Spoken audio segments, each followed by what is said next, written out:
Right, four vegetables today. Here we go.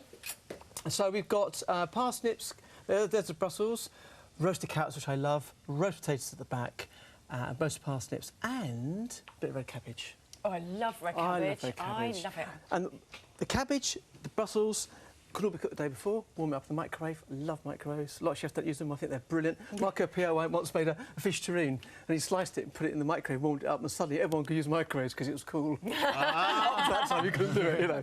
Anyway, let's start here. Let's start with the red cabbage. I wish everybody could smell this. Oh, It smells it's so nice. it's good fun, isn't it? Well, here we've got red onions in there. To that, I'm going to add a little bit of bacon. Now, I don't go mad because we've got so much bacon already. You know, or meat feast. You've got sausages, you've got pigs in blankets, all that sort of stuff. So I just add a little bit of bacon just to help the whole thing through. I would use the streaky bacon rather than the back bacon. Slightly more fat, so it sort of caramelizes a bit better. Nigella seeds or onion seeds, well, those all supermarkets now sell them. Gives a lovely colour, but also a lovely onion crunch. A little bit of paprika, smoked paprika. You like your paprika, don't you? I do. I think it adds a background flavour, a really nice background flavour. And then you add satsuma juice or clementine juice, so you've already got a lovely colour going on. And then in goes the cabbage, a lid on, and you want to steam that for about 15-20 minutes, and it'll be absolutely perfect. Keep stirring it and it will self-glaze. Lid on, keeps the moisture in. See, I'm not the world's greatest red cabbage fan. I can eat it, it's fine, but I'm never really massively happy with it. Exactly. That looks incredible. Well, I like the sound it's of just that. simple stuff. I Now, like those little seed things. the little nigella seeds, yeah. I mean, they do add a little onion crunch. When you make bread, sometimes you put them in as well. Yep. Okay. Potatoes. Now, this is hot, so be careful. Yep. Stand back. My wife makes the best roast potatoes in the world. I've tried to get there, but no chance. And I've never, ever done it. And chefs think too much about things. She says, boil them till the outsides fall off. Yes, that's like me. So. And then I That's what normally Steph do does. flour or semolina on them. Yeah, exactly. Now, I've got a very hot tray here. This is oil and dripping. And what you do is put the potatoes in.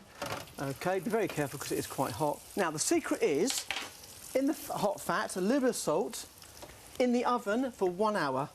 Okay. Turn them over, half an hour, done. That's it. Simple as that. And when they come out the oven... What about the sort of potatoes that are best to use? Ah, well, there's so many now, Phil. There's so many. So Maris Piper. Maris Piper's good. White King Edward's are good. I do like rooster potatoes. They're very good. They're a good all-round potato. They're a red potato. But you want something that's going to fall away slightly, but also give you a nice bit of crunch. I like the You crunch. can have a little taste in a second. These ones we did earlier, just because I want you to have a little taste. Look at that, Mr. Schofield. Oh, I need a bit allowed? of salt and pepper. Oh, yeah, I need loads There of you go, salt. right there. Thank you. Move that along for you. Thank you. I must feed. Right, Brussels sprouts. Now, in this pan here, I have a mixture of apple, shallots, a little bit of onion, and a stock cube. So good.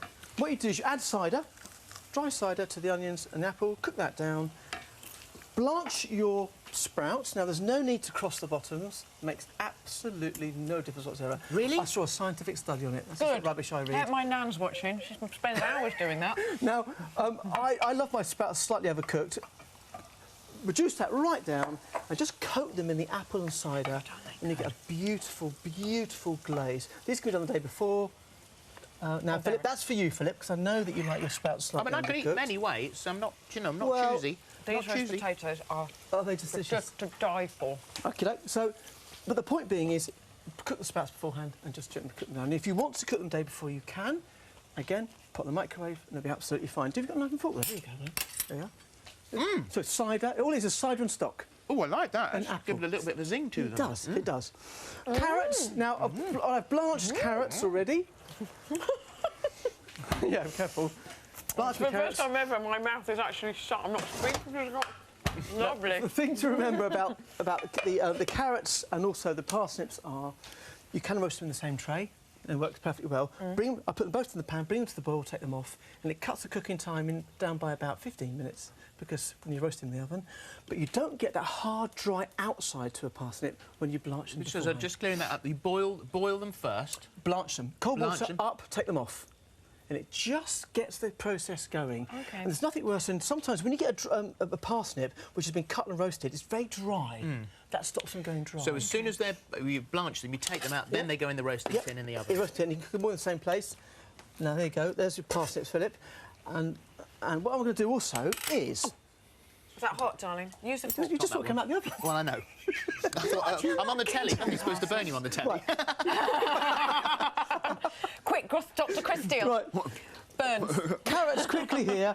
Again, roasted the carrots with the parsnips, having a few cumin seeds, a little bit of honey, and you can put them back in the oven again, and they'll glaze up nicely. And the secret here, a little bit of lemon juice, just gives you a nice sort of almost like glazing sauce, and the whole thing will come together. I'm doing that, and I'm doing the Brussels sprouts in that. Look at that. On it goes, just like that. And bear in mind, you can cook this way before, they'll be absolutely fine. That's hot. I need a fork. Yeah, there you go. I should be using a fork in the first place. I'm eating with my fingers. But be careful, because the cumin can overpower everything, but a little bit does go a long way.